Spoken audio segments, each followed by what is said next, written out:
Hello student, आप लोगों को मैंने पिछले वीडियो में म्यूटेशन के बारे में जो बेसिक पॉइंट थे वो बताए थे। अब उसी के आगे इस वीडियो में आपको मैं म्यूटेशन के टाइप्स के बारे में बताऊंगा।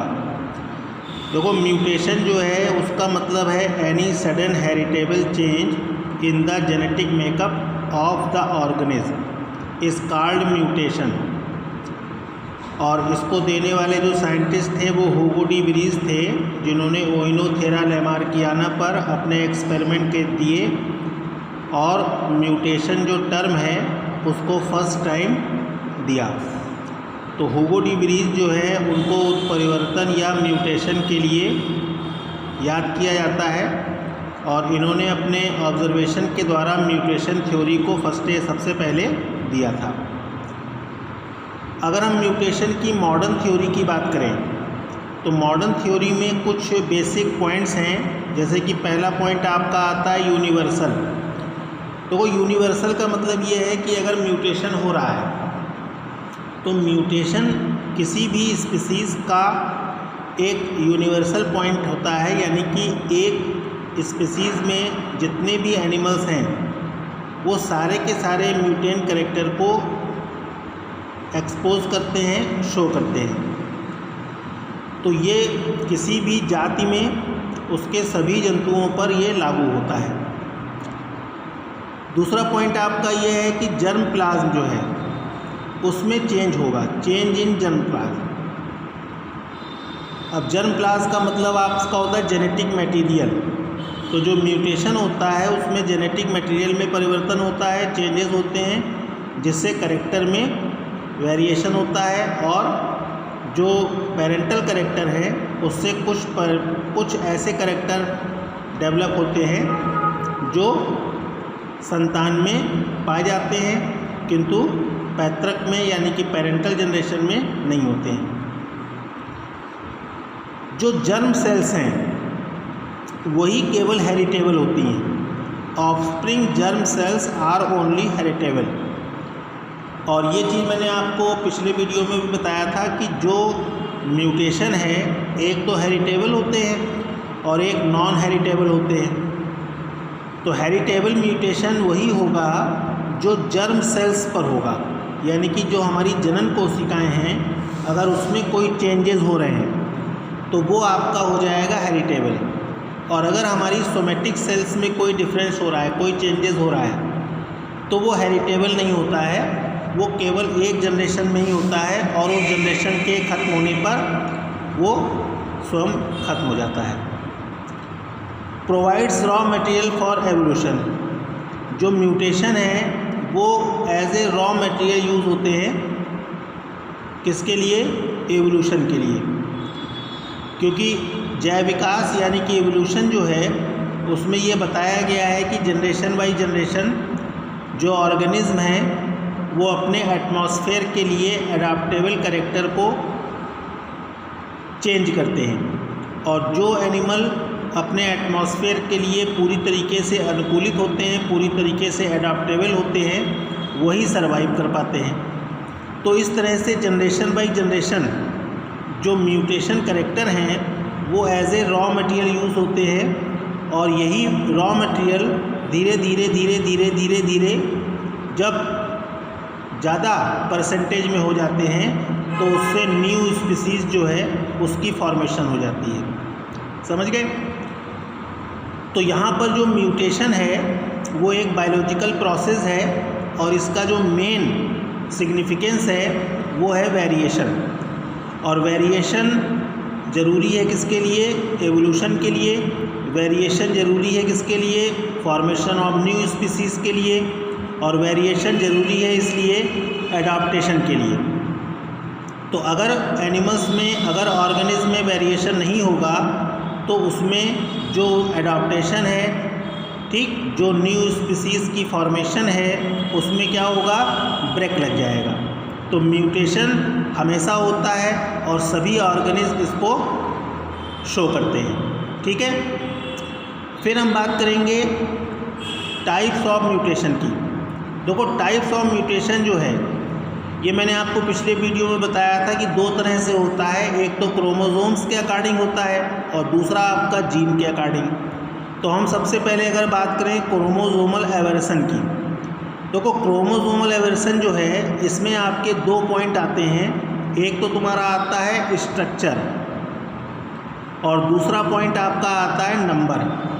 अगर क्रोमोसोम के स्ट्रक्चर में कोई परिवर्तन हो रहा है, कोई चेंज हो रहा है, तो इसको स्ट्रक्चरल एवरेनेशन बोलते हैं। और अगर क्रोमोसोम के नंबर में कोई चेंज हो रहा है तो उसे न्यूमेरिकल एवरेशन बोलते हैं। यहाँ पर अगर स्ट्रक्चरल की बात करें तो यहाँ क्रोमोसोम की जो संरचना है उसमें परिवर्तन होता है। और अगर हम नंबर की बात करेंगे तो क्रोमोसोम के नंबर जो होते हैं वो सभी ऑर्गेनिज्म में क्या होते हैं, कांस्टेंट होते हैं। जैसे ह्यूमन में आपने पढ़ा है कि 46 क्रोमोसोम होते हैं जो 23 पेयर में पाए जाते हैं। अब यहाँ पर 46 में अगर इंक्रीजमेंट होता है 47 हो जाते हैं, या फिर डिक्रीजमेंट होता है 45 हो जाते हैं। तो ऐसी कंडीशन में जो चेंजेस हैं वो आपके सामने होते हैं।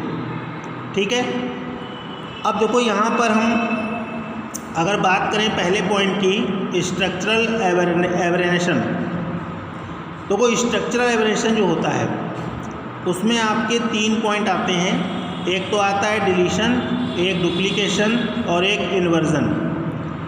अब देखो डिलीशन का मतलब क्या है? डिलीशन का मतलब होता है विलोपन, यानी कि विलुप्त होना।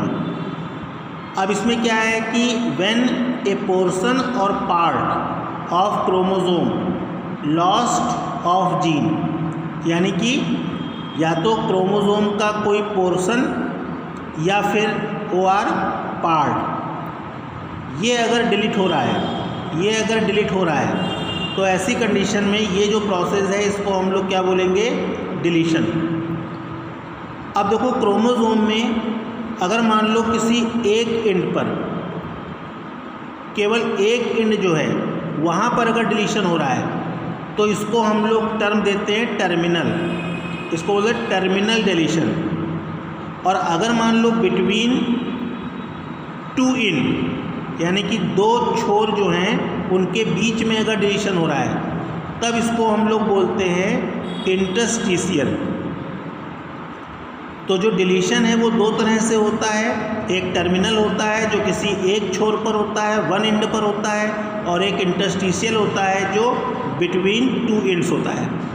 जैसे एग्जाम्पल के रूप में आप ये समझ लो कि जैसे मान लो ये कोई क्रोमोसोम है ऐसे करके, ये इसमें मान लेते हैं कि जीन आपका पेयर है ऐसे।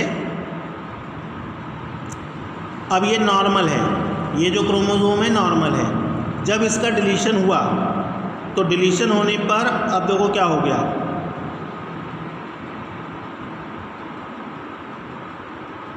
ठीक, यानी कि ये पोर्शन जो है वो आपका डिलीट हो गया।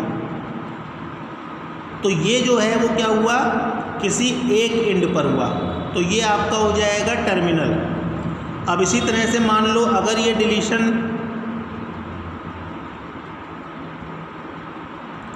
इसके लिए हो तो ये 2 एंड के बीच में हो जाएगा, तो ये हो जाएगा इंटरस्टिशियल। आया समझ में? तो यहाँ पर अगर हम डिलीशन की बात करेंगे तो इसमें क्रोमोसोम का कोई पोर्शन या पार्ट क्या होता है, डिलीट हो जाता है। समझ गए? फिर हम बात करेंगे नंबर 2 पॉइंट की, डुप्लीकेशन। देखो डुप्लीकेशन में क्या होता है कि कुछ क्रोमोसोम होते हैं जिसमें 2 या 2 से अधिक जो जीन हैं वो डुप्लीकेट होकर अपने जैसे जीन को प्रोड्यूस कर लेते हैं। यानी कि कुछ क्रोमोसोम ऐसे होते हैं जिनमें एक या एक से अधिक जो जीन हैं वो डुप्लीकेट हो जाते हैं, यानी कि वो अपनी प्रतिलिपि बना लेते हैं। तो जब अपनी प्रतिलिपि बना लेंगे तो एक ही क्रोमोसोम में एक जीन के 2 हो जाए, मतलब एक जीन जो है वो कितने में हो जाएगा, 2 जीन में। जैसे मैं आपको एक एग्जाम्पल बताऊं, जो ड्रोसोफिला है, ड्रोसोफिला जो है वो एक फ्रूट फ्लाई है। इसमें एक जीन होता है बी जो उसके आई के साइज़ को रिप्रेजेंट करता है। आई का जो आकार है उसको ये रिप्रेजेंट करता है। जब इसमें डुप्लीकेशन होता है, यानी कि इसमें इसी जैसा कोई एक जीन और बन जाता है, तो ऐसी कंडीशन में जो आई का साइज़ है वो रिड्यूस हो जाता है, आई जो होती है वो रिड्यूस हो जाती है। तो ये एक प्रकार का जो है म्यूटेटिव कैरेक्टर होता है। आया समझ में? उसके बाद जो तीसरा पॉइंट है, इसको हम लोग बोलते हैं इन्वर्जन। देखो इन्वर्जन जो है उसमें क्या है कि जो क्रोमोसोम है उसकी जो आर्म है वो फोल्ड हो जाती है। Sequence gene in a chromosome, ठीक है, इन्वर्टेड बाई फोल्डिंग और the rotation by 180 degree with in the chromosome. जो जीन की सीक्वेंस है, जैसे मान लो ये है, अब जीन यहाँ पर इस सीक्वेंस में लगे हुए हैं 1 2 3 4 5 6 7। अब ये जो है सीक्वेंस या तो क्रोमोसोम इन्वर्ट हो गया या फोल्ड हो गया या मान लीजिए रोटेट हो गया। अब ऐसे मान लो ये इसका है, अब ये इसका रोटेशन मान लो ऐसे हो गया, तो जो 1 यहाँ पर था वो 1 यहाँ आ गया, जो आपका लास्ट पॉइंट यहाँ था वो यहाँ, यानी कि जो सीक्वेंस थी वो आपकी 1 से 5 थी, अब हो गई आपकी रिवर्स डायरेक्शन में। तो जब रिवर्स डायरेक्शन में हो जाएगी तो यहाँ पर भी आपका जो कैरेक्टर है वो क्या होगा, चेंज हो जाएगा। तो ऐसे म्यूटेशन को हम लोग बोलते हैं इन्वर्जन। आया समझ में? तो अगर हम स्ट्रक्चरल एवर्सन की बात करते हैं तो इसमें एक तो डिलीशन होगा, एक डुप्लीकेशन होगा या फिर इन्वर्जन होगा। फिर हम लोग अगर क्रोमोसोम के नंबर की बात करें तो इसको हम लोग न्यूमेरिकल एवरेशन बोलते हैं। देखो न्यूमेरिकल एवरेशन को डिटेल में पढ़ने के लिए आप मेरे पिछले वीडियो को देख सकते हैं यूट्यूब चैनल पर, जिसमें मैंने इसके पार्ट फर्स्ट और पार्ट सेकंड 2 पार्ट में मैंने आपको इसको समझाया है, जिसमें आपने यूप्लॉइडी, पॉलीप्लॉइडी, ट्राइसोमिक, मोनोसोमिक, टेट्रासोमिक, पेंटासोमिक, ये जो कंडीशन थी उसके बारे में पढ़ा था, और डाउन सिंड्रोम, टर्नर सिंड्रोम, इन सब के बारे में पढ़ा था। तो न्यूमेरिकल एवरेशन जो है इसको आप उस वीडियो के माध्यम से बहुत अच्छी तरीके से समझ सकते हैं। ठीक है, क्लियर, बात समझ में आ गई? फिर हम लोग बात करेंगे सेकंड पॉइंट की, जिसको हम लोग बोलते हैं, ये आपका सेकंड पॉइंट होता है जिसको हम लोग बोलते हैं पॉइंट और जीन म्यूटेशन। ये आपका सेकंड पॉइंट है, इसको हम लोग बोलते हैं पॉइंट और जीन म्यूटेशन।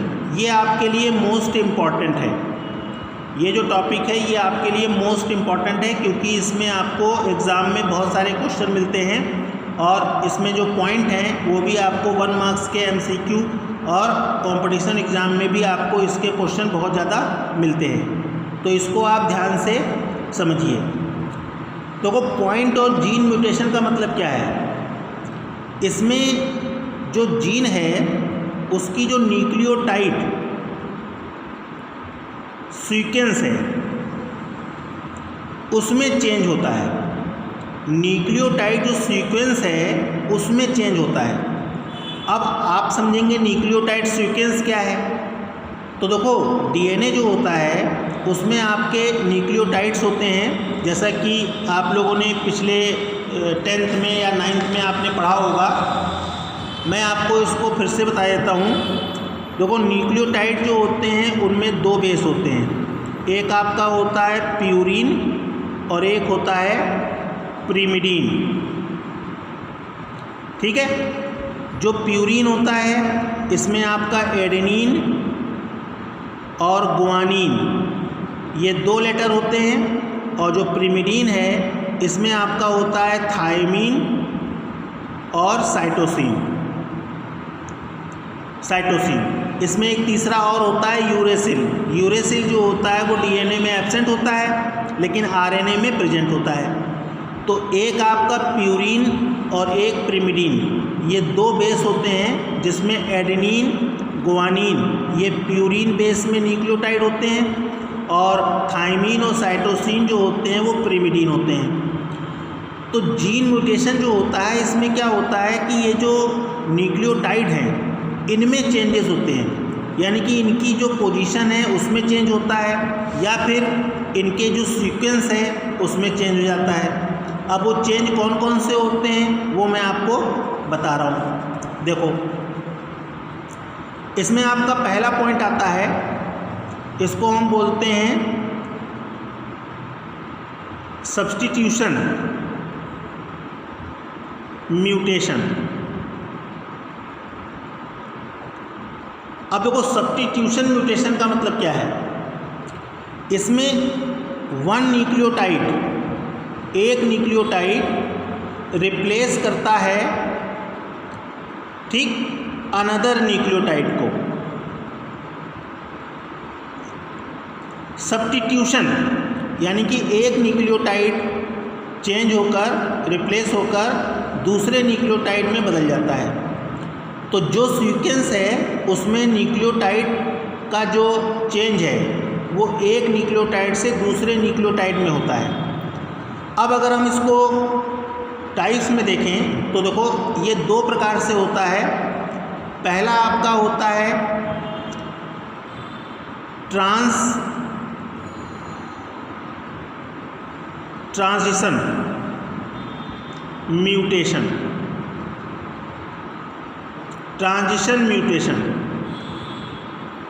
ठीक है।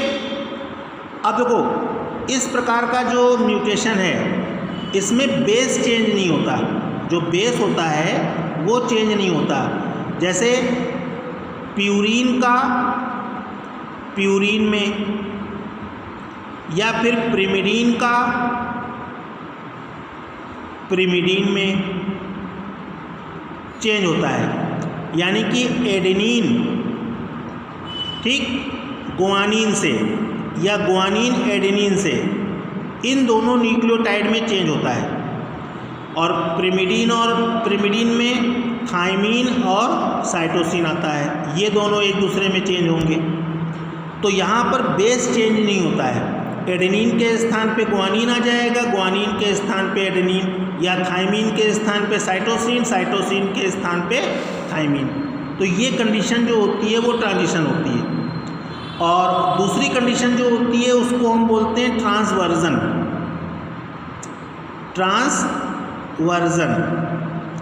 देखो, ट्रांसवर्जन में क्या होता है, इसमें चेंज होता है प्यूरिन टू पिरिमिडीन,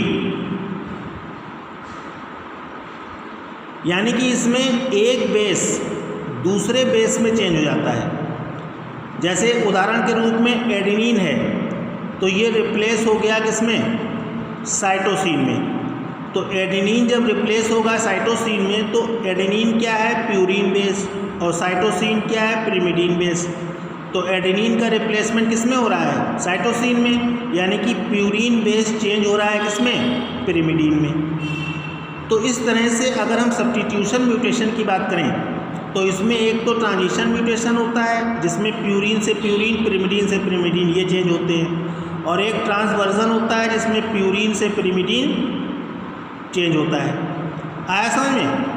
आप इसको ऐसे भी समझ सकते हो कि जैसे मान लो कोई सीक्वेंस है ACC, ठीक, TCC A, मान लो ये नॉर्मल कंडीशन है, ठीक है। अब ट्रांसवर्सन हुआ तो ट्रांसवर्सन में क्या हो गया, CCC TCA, ये आपका ट्रांसवर्जन हो गया। तो यहाँ पर एडेनिन के स्थान पे क्या आ गया, साइटोसिन, तो ये ट्रांसवर्जन हो जाएगा। इसी तरह से अगर मान लो जैसे C है, यहाँ पर C था नॉर्मल में, अगर यहाँ पर C के स्थान पे क्या आ जाए, T, तो पिरिमिडीन से पिरिमिडीन बदल रहा है, तो ये तुम्हारा क्या हो जाएगा, ट्रांजिशन। आया समझ में? तो ट्रांजिशन में बेस चेंज नहीं होता है, बेस वही रहता है, केवल न्यूक्लियोटाइड आपस में चेंज होते हैं। और ट्रांसवर्जन में बेस भी चेंज हो जाता है। आया समझ में? क्लियर है? बात समझ में आ गई? उसके बाद देखो फिर आपका नेक्स्ट जो आता है बी, इसको हम लोग बोलते हैं frame shift mutation. Frame shift mutation ये बहुत इंपॉर्टेंट पॉइंट है और ये बोर्ड में बहुत बार पूछा गया है। फ्रेम शिफ्ट, देखो फ्रेम शिफ्ट म्यूटेशन में क्या होता है कि जो न्यूक्लियोटाइड होते हैं, जो न्यूक्लियोटाइड हैं उनमें या तो डिलीशन होगा, ठीक, और या फिर ऐड होंगे, यानी कि या तो वो डिलीट हो जाएंगे यानी कि वो हट जाएंगे, और या फिर उसमें एडिंग हो जाएगी। तो फ्रेम शिफ्ट म्यूटेशन जो होता है उसमें न्यूक्लियोटाइड जो होते हैं वो क्रोमोसोम की जीन सीक्वेंस में या तो डिलीट होते हैं या फिर ऐड होते हैं। समझ गए, बात समझ में आई? तो ऐसा होने से अगर मान लो डिलीशन हो रहा है तो एक न्यूक्लियोटाइड कम होने से भी सीक्वेंस चेंज हो जाती है, और अगर ऐड हो रहा है तो ऐड होने से भी क्या होता है, जो सीक्वेंस है वो चेंज हो जाती है, और जैसे ही सीक्वेंस चेंज होती है वैसे ही नए कैरेक्टर जो होते हैं वो प्रोड्यूस हो जाते हैं। अब यहाँ पर इसके लिए दो टर्म यूज़ होते हैं। एक आपका टर्म यूज़ होता है इंसर्शन और दूसरा टर्म आपका यूज़ होता है डिलीशन। देखो इंसर्शन का मतलब हो गया एडेड। अब देखो जैसे मान लो ACCTCCA ये हुआ, अब ये नॉर्मल कंडीशन है। अब जब इंसर्शन हुआ तो आपका क्या हो गया, ACCTCCA ये आपका ऐड हो गया। तो ये सीक्वेंस, अब ये सीक्वेंस दोनों चेंज हो गई। और डिलीशन में क्या होगा, जैसे मान लो ये नॉर्मल कंडीशन है ACCTCA, अब यहाँ पर एक C जो है वो डिलीट हो रहा है, तो ये आपका हो जाता है डिलीशन। आया समझ में? तो इसको हम लोग बोलते हैं फ्रेम शिफ्ट म्यूटेशन। तो यहाँ पर अगर पॉइंट या जीन म्यूटेशन की बात करते हैं तो पॉइंट या जीन म्यूटेशन जो है ये आपका एक होता है सब्स्टिट्यूशन, जिसमें आपका ट्रांजिशन और ट्रांसवर्जन होता है, और दूसरा आपका होता है फ्रेम शिफ्ट, जिसमें इंसर्शन होता है या फिर डिलीशन होता है। आया समझ में? तो टाइप्स ऑफ म्यूटेशन में आपके दो मेन टाइप्स होते हैं। एक आपका होता है क्रोमोसोमल एब्रेशन और दूसरा होता है जीन म्यूटेशन। आया समझ में? तो इन पॉइंट्स को, जो टाइप्स हैं, इनको आप ध्यान से समझ लें। ये आपका शॉर्ट क्वेश्चन में बहुत सारे पॉइंट्स ऐसे हैं जो आपको मिलते हैं, तो ध्यान से इसको समझ लें, और कोई प्रॉब्लम हो तो मुझसे आप पूछें।